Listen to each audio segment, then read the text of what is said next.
How are you, Cris? I'm good, Rich. I think we set up Belichick so well. He got the Emmy nomination, don't you? Is that kind of how you look at it? Well, you know what, Cris? There is an I in Cris and Collinsworth and Rich Eisen, and I think again, no question. You know what I'm saying? No question about it. We helped him out. It's all we did our job, right? He says, "Do your job." We did our job. So we had a very small job. I tell you, it was looking back on it now, though. Mm-hmm. How interesting was the dialogue and the back and forth between Brady and Belichick? Oh, yes. I mean, it was compelling. You know, I mean, there was clearly this issue floating about the room. And, I mean, you'll remember, I could barely stand it. I mean, I was like, okay, this is not going at all right. I was like, okay. Do you ever wake up in the middle of the night, Tom, and go, I'm Tom effing Brady here, man. I've won you a lot of Super Bowls. You should be doing, you know, and it was like this, like they both looked at me like, you dog, you know. But I can just remember the feeling of this is maybe the first time that they've actually been in the room where conceivably this conversation could be happening. Yes, and that they were both being honored with one of the greatest honors that the game could ever bestow on somebody. And I know that the Pro Football Hall of Fame is that, but so many Pro Football Hall of Famers would come into the room after that conversation, Cris, and look at the board and think that they had already had their fill of humbling honors in their life, and this was one of them. And I got the same feeling about Brady and Belichick too, Cris, but it was also, even though it was one of the last episodes the last episode that we aired, the quarterback one, it was the first segment that we recorded of all of them. And I just thought maybe we just all weren't in a flow yet. But looking back, I think that the two of those guys probably had never been on camera before together for an honor that each one of them had a huge role in playing for the other. And I don't know if they knew how to talk about it, quite frankly.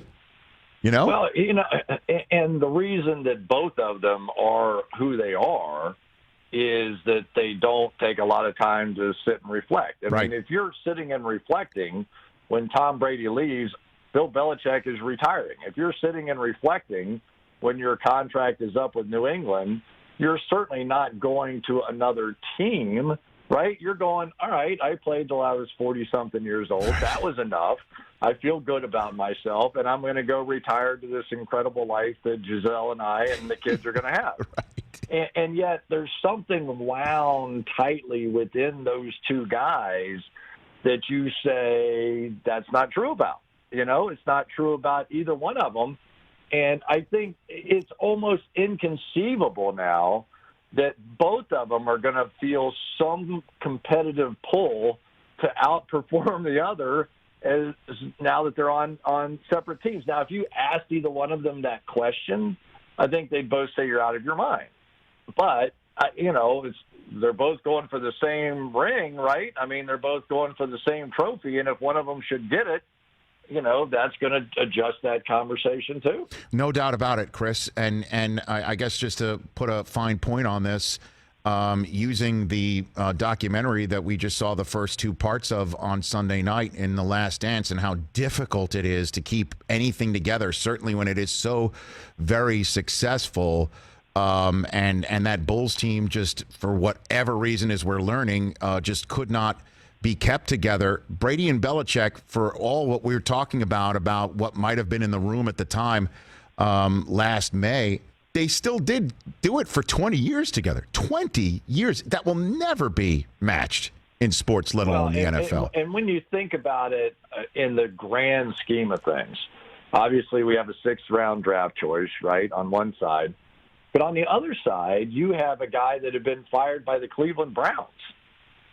So, I mean, the whole thing, you know, the unlikely nature of all of that perfect storm coming together to do what they remarkably did is a little mind-boggling, and I'm not sure we'll ever see anything like it again, because I just don't think that remote an odd of a sixth-round draft pick and a guy who had been fired from another. I just can't see it ever happening again. Cris Collinsworth, Sunday Night Football and Pro Football Focus here on the Rich Eisen Show. Let's get to the draft. You and the guys at PFF have who is the highest rated player going into this draft in 2 nights? Oh, I think Joe Burrow is clearly the number one guy, and we're I think for the Cincinnati Bengals, you go back in their history and you look at they went to 2 Super Bowls. I was lucky to be a part of both.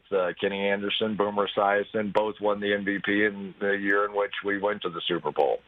Carson Palmer, gave them good runs and gave them opportunities. And who knows if he beats the Pittsburgh Steelers in the game that he gets hurt throwing a 60-yard bomb and hurts his knee on the play, and the receiver hurt his knee on the play as well. Who knows? Because I think that was 2006. I think that was the year that the Steelers went on to the Super Bowl. And a guy that nobody will ever remember, Greg Cook, was supposed to be the best quarterback of all of them and hurt his shoulder after a year or 2 or whatever the case may be. So I think Mike Brown is certainly looking at this and going, you know what, you either have one of those guys and you have a chance, or you don't and you don't. And I've known him and been around him long enough to know that unless somebody drops a king's ransom at his front doorstep, he is going with Joe Burrow and taking a shot. And let's just stick on the quarterback front. I mean, Tua, the evaluation of him for the last 2 years has just been stellar. We all know about the hip injury and the fact that no, team doctor has been able to, right before the draft, take a look at him and then look at their coach and or general manager in the eyes, and the doctor say, thumbs up. We don't have that. So now it's an evaluation of Tua minus the locked-in medical for your own team versus Justin Herbert. What about that evaluation in your mind, Chris? A year ago at this time, it was tanking for Tua, yep. right? Yep. And they have 3 picks in the first round, and I think Miami might have 2 in the second round as well. So they have more draft capital than anybody in this draft. The people at PFF will tell you, all of my mathematicians that work on this stuff, that the equation's pretty simple, that the quarterback moves the needle more than anybody else. It's not even close. The wins above replacement, the WAR stuff, and all the different things, it's not even close. So let's say that you draft Tua. You consider Tua to be the best one, and it's a complete bust. Doesn't work out. You still have the 18th pick, the 26th pick, 2 picks in the second round, more draft capital than anybody, and 2 tremendous quarterbacks coming, one out of Clemson, one out of Ohio State the following year, that maybe you get a chance to go for one of those. I did my mock draft, and I tried every scenario to take Tua out of number 5 at Miami, and I could not make it make sense. Okay, so let's say, because I've got Isaiah Simmons going to the Giants. I don't know what anybody else does. But Andrew Thomas is my best offensive tackle. Jedrick Wills, Justin Herbert, right down the left of the guys, Derek Brown, of the guys that are going to come next, is the potential now of what Tua could mean to that franchise. Is it worth the shot that he comes back to being the guy that we all thought just 10 months ago that he was that kind of guy?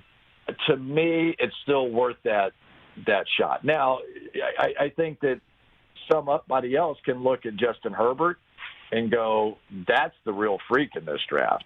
That's the 6'6" guy who can run 4.7, 4.8, that, has this cannon of an arm that can get it anywhere you want to throw it. That's the poster child for the Miami Dolphins or Los Angeles Chargers going forward. And I can see that.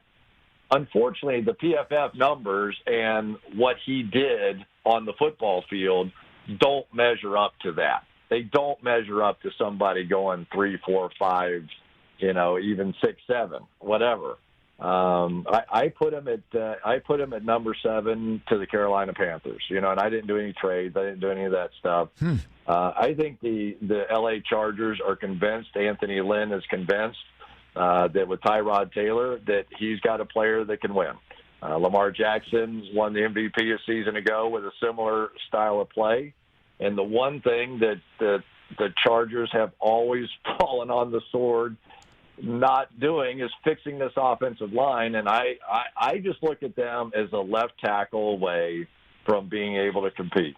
They've got the receivers in Keenan Allen, Hunter Henry, Austin Eckler, Mike Williams. You got to write down the list. This is, they got the pass rushers with Bosa and Ingram.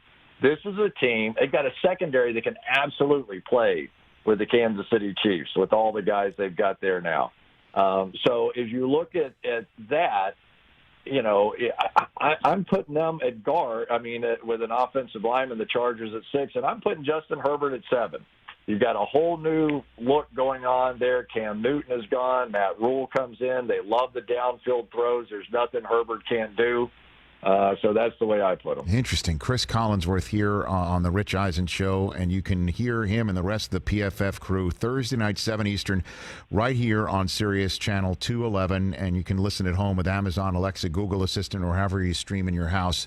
That'll be on Thursday night for draft night. For the moment, a few more minutes left with you, Chris. So why do you like Isaiah Simmons for the Giants at 4? Don't you think they got to go O-line to protect Daniel Jones, certainly since Gettleman's pushed all his chips to the center of that table, to use a Giants phrase from back in the day? What do you think there? Yeah, I battled that one. Here's my problem with that one. I look at these 5 offensive linemen as, maybe we just do the top 4, but I look at them as almost being interchangeable. Like, I really, if you gave me the choice of Andrew Thomas, Jedrick Wills, Wirfs, Tristan Wirfs, Mike, Tristan Wirfs, Becton, Mekhi Becton. That's the name of him, Mekhi. Yep, Becton. I'd be like, okay, I don't really care, and I probably would have Becton down a little lower, but between the other 3, between Thomas, Wills, and Wirfs, it doesn't make that big a difference for me. But I think that in Isaiah Simmons, you get another one of those freakish athletes, and if he loves Saquon Barkley, our guys will tell you never draft a running back. Right. That it's the most replaceable position in football.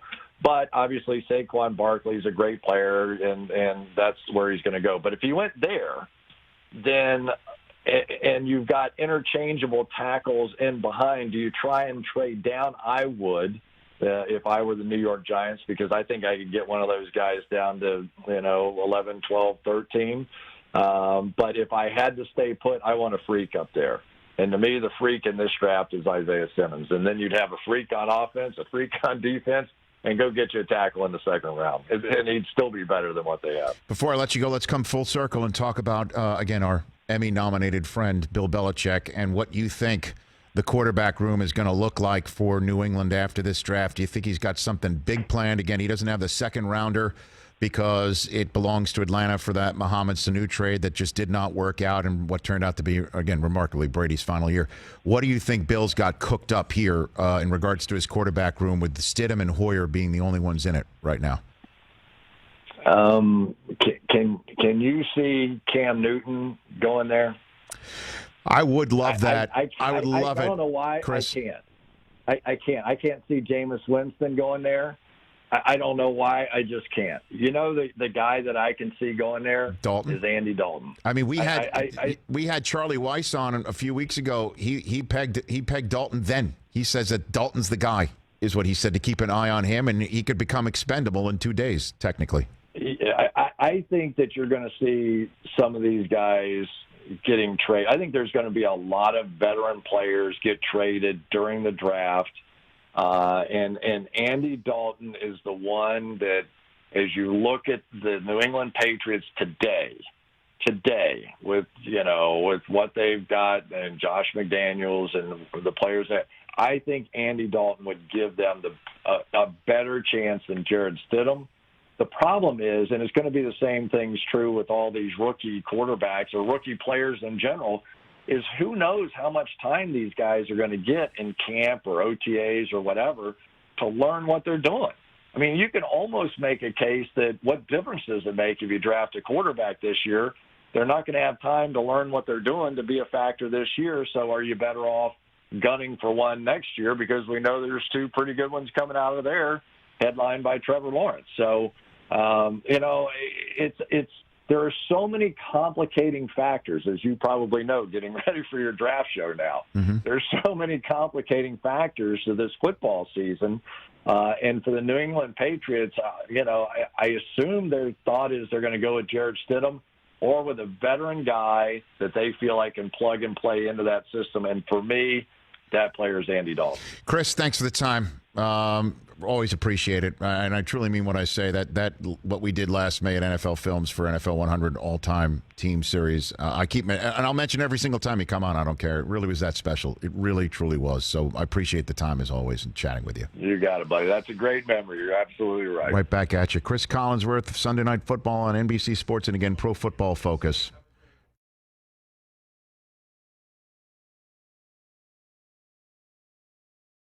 Hi, I'm Mike Tirico, and thanks for watching.